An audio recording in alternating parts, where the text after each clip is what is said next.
আসসালামু আলাইকুম রহমতুল্লাহি ওবরাকাতু।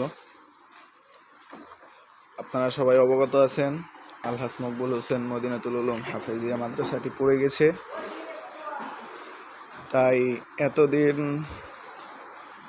আমরা মসজিদে বাচ্চাদেরকে নিয়ে ক্লাস চালিয়েছি। 1 তারিখ থেকে আমাদের বাচ্চাদেরকে এই রুমগুলো ভাড়া নিয়েছি। মাদ্রাসা সংস্কার কাজ চলতেছে, সংস্কার শেষ হওয়া পর্যন্ত আমরা এই রুমগুলো ভাড়া নিয়েছি। সংস্কার কাজ পরিপূর্ণ শেষ হওয়ার আগ পর্যন্ত বাচ্চাদের ক্লাস এখানেই হবে।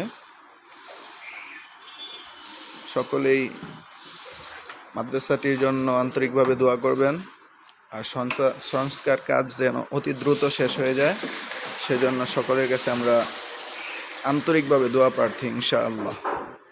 এই যে আমাদের বাচ্চারা, ছেলেরা পরিষ্কার করতেছে।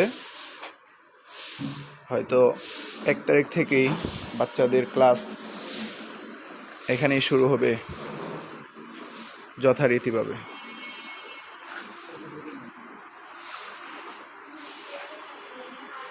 সকলেই দোয়া করবেন অতি দ্রুত যেন মাদ্রাসার সংস্কার কাজটি সম্পূর্ণ হয়।